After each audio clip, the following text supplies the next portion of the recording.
Starting today, Mom is moving in with us. She's your mother-in-law, so take good care of her. Without any discussion or notice, my husband Huey brought home his mother, Isadora, announcing that she'd be living with us. To make matters worse, he had decided to turn my room into Isadora's room and dumped my belongings in the hallway. Where am I supposed to sleep now that my room's gone? You've got the hallway, haven't you? He said with a smirk as I turned to face him, incredulous. My name is Gina, and I'm a 38-year-old housewife. 5 years ago, I lost both my parents in a sudden car accident. Having no siblings or relatives, I found myself utterly alone. Craving the connection that comes with family, I was desperate to get married. That's when I met Huey, my current husband. His unwavering commitment, self-assuredness, and above all, his kindness drew me in. We dated, got married 3 months ago, and have been living together since. I used to work as a nurse, but overworked myself to the point of falling seriously ill. The diagnosis? Burnout from excessive work. When I told Huey, he said, I've been worried you're pushing yourself too hard. Your health is what matters most. Let me handle work. Why don't you wait for me at home? His concern for my well-being touched my heart. Though hesitant to leave my nursing career, I knew I could return any time thanks to my credentials. So I quit my job and decided to be a full-time housewife. But that's when things began to change between Huey and me. He started to restrict what I could do, saying it was for my own good. But it escalated. Before I knew it, he began to control every aspect of my life. Feeling obligated because he was supporting me financially, I adopted the mindset that I must obey him. Life went on like this for about 6 months, until one day, I returned home from grocery shopping to find Isadora there. I greeted her, thinking she had come for a visit. Heading to my room to put away the groceries, I found all my belongings dumped in the hallway. Confused, I stood there until Huey came to explain. My in-laws divorced when my husband was little, and he was raised by Isadora, his mom. He hadn't seen his father in years and was very attached to Isadora. For quite some time, he'd been planning to have her move in with us, unbeknownst to me. I was stunned to hear that these plans had already been in motion. Just then, my husband dropped another bombshell. Mom has been doing everything by herself for years. She's getting up there in age, and I want to make her life easier. So, starting tomorrow, make food for 3 people, okay? Take care of all the household chores, and don't bother Mom with them. Got it? Before I could fully understand what he was saying, he added unapologetically that since there's no room for Isadora in this house, she'll be using my room, and my belongings were tossed into the hallway because they were in the way. When I asked where I would sleep, both my husband and Isadora just laughed, saying there was no other place but the hallway. As crazy and unfair as this sounded, my mind quickly became foggy, filled with thoughts that I should fully support this and take care of Isadora. I accepted my husband's ridiculous proposal, saying, All right, I understand. Let's get along starting today. After all, I owe everything to my husband, and it's only natural to extend gratitude to Isadora who raised him. I was enthusiastic about meeting their demands. Living with Isadora, both she and my husband began to criticize every little thing I did. You're terrible at washing dishes. Are you really that stupid? Today's meal is too salty. Are you trying to kill us? I became the target of their verbal abuse. So there I was, mentally and physically drained, ultimately spending my nights sleeping in the hallway. I didn't recognize the absurdity of my situation. Whenever I felt tired, I blamed myself for not doing enough and obediently went on with my day. Then one winter day, Isadora ordered me to clean every corner of the house and prepare a dinner worthy of a luxury hotel for someone special she was bringing home. I spent the day scouring the house and shopping for ingredients, frantically researching recipes to create an array of lavish dishes. Once the meal was ready, I was told to stay in the hallway so as not to bother the guests.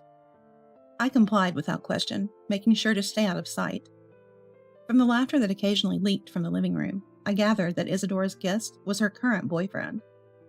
As the night wore on, I heard that the guest would be staying overnight. Isabella told me to wait in the kitchen, adding, Gina, if Louis finds out you sleep in the hallway, he'll be shocked. It's not a good look. Could you just sleep in the kitchen tonight, okay? I was used to listening to my husband, so I went to check with him. He seemed to be in a bad mood from work and yelled, "Don't come in here for every little thing. I don't want to see your face," before hitting me. Being hit was nothing new, so I left quickly to avoid making him angrier. Since I couldn't confirm where to sleep with my husband, I decided to sleep in the hallway as usual. Early in the morning, I was awakened by a surprised male voice and looked up to see a man staring down at me. I didn't see his face yesterday, but it's probably Louis, Isadora's boyfriend. "What are you doing here? Do you sleep in this house?" Caught off guard, I told him the truth. I'm Huey's wife and usually sleep in the hallway. Seeing my nonchalant attitude towards the situation, Louis paused, then asked for my contact information. When I told him I didn't have a cell phone because my husband manages it, he suggested meeting at a nearby cafe when the sun comes up. He asked me to come secretly, without telling my husband or Isadora. His serious gaze convinced me to agree. Later, Louis went home, seen off by Isadora and my husband. As the sun rose, I told my family I was going grocery shopping and headed to the cafe where Louis was already waiting. We went inside. While waiting for our drinks, Louis said, "Actually, I've invited another person today." Shortly after, a woman he knows arrives. "Nice to meet you. I'm Eileen. I've known Louis for a long time." Eileen was an excellent listener, and we had a lively chat. It had been a while since I talked to someone other than my husband and Isadora. I realized I had almost forgotten how to communicate, and I had a great time. On the way home, Eileen, sensing something was off, kindly asked me about my life. I told her the truth, and she invited me for tea again the next day. I agreed. For several days, our morning tea and casual chats continued. As I spoke to Eileen in the cafe, I started to feel something was wrong with my current life. I became emotional during our talks.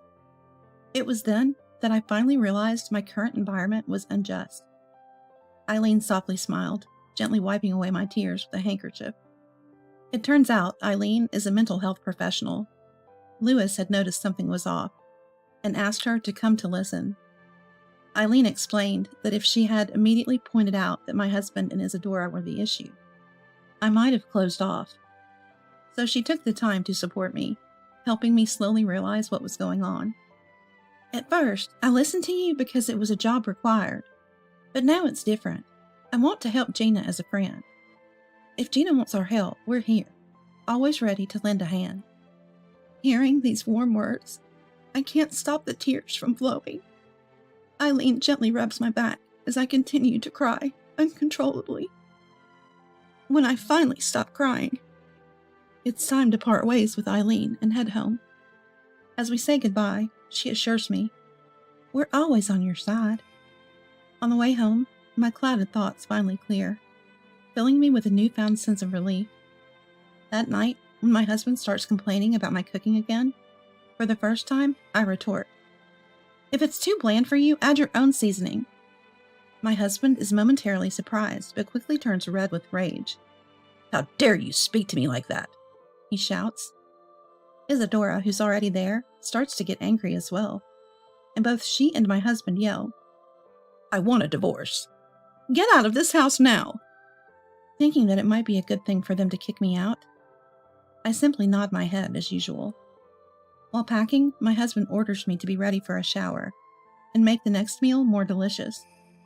To all of this, I reply, as always, "It's because I'm a bad wife," and finish packing my minimal belongings. My husband, annoyed that things didn't go his way, lets out a loud sigh and grabs a beer from the kitchen. Ignoring him, I take my bags to the front door. Isadora follows me, letting out an obvious sigh. "If you're really sorry, I might forgive you. Now go do the dishes." "No, I'm leaving because my husband told me to." Upon hearing this, Isadora goes to call my beer-drinking husband. Ignoring them both, I walk out of the house and into the waiting taxi, putting distance between myself and that home. Inside the taxi, I wonder why I'd ever listened to such people. Maybe unconsciously, I didn't want to sever family ties. Realizing that I had been enduring my husband and Isadora's unreasonable demands and verbal abuse for this reason, makes me firmly decide once again that I will divorce for my own freedom. Given the toxicity I had endured through the divorce, I had already begun preparations to claim financial compensation. Along with the divorce papers, I sent an invoice. Ever since I left the house, my phone was bombarded with calls and texts from my husband and Isadora, all of which I ignored. Unreachable and furious after reviewing the divorce papers and bills, my husband decided to take legal action against me. I got a notice from the court saying that he had filed a lawsuit against me. I was shaken for a moment, but then thought, well, it figures with those people, and began preparing my case. Thanks to Eileen's advice, I had a strong case. I presented as evidence the recordings I had made of my husband's abusive language before leaving the house, as well as photos of injuries he had inflicted on me, and medical reports that backed them up. The evidence worked in my favor, and I won the case. The court ordered him to grant the divorce and pay tens of thousands in compensation. Finally, I gained a peaceful, humane life. Afterward, Eileen told me that I was oblivious to it, because I was so emotionally dependent on my ex-husband, but the yelling from him and Isadora was heard by the neighbors. There were already rumors that I was perhaps being abused, or at least mistreated. My departure confirmed their suspicions, and the rumors spread like wildfire. I heard they're now seen as the family that tormented their wife. Isadora and Louis broke up right after. It seems they stayed together while I was there because they feared it might hurt me if they separated. Isadora was apparently devastated, clinging to Louis's feet and crying, but he firmly told her, I can't be with someone who doesn't value their son's wife and family. I can't imagine a future with someone who can't feel gratitude for the people close to them. Since I left the house, my husband was forced to take care of household chores, something he was never good at. He and Isadora seemed to be constantly arguing about dividing up the tasks.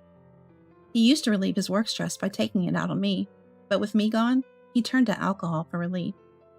During our legal proceedings, his drinking increased significantly. When he drank, he would become violent, and he became even more aggressive, now even towards Isadora. One day, he went to work still under the influence and caused some trouble. This led to disciplinary action, and he lost his job. Now he seems to be doing tough physical labor to make ends meet. Fortunately, I had received the settlement money in a lump sum, so I wasn't affected by his downfall. After giving heartfelt thank yous to Eileen and Louis, who had helped me, I moved far away and started a new life. Even though Eileen and I now live farther apart, we continue to deepen our friendship, meeting for coffee and taking trips together. Though this was an awful experience, and I didn't gain a family, I found something equally valuable: true friendship. I've returned to nursing, feeling even more fulfilled than before as I work diligently for my patients. And I've tried starting new things that I've always been interested in, like marathons and swimming. I'm enjoying my days, free and uncontrolled by anyone, filled with fun and excitement.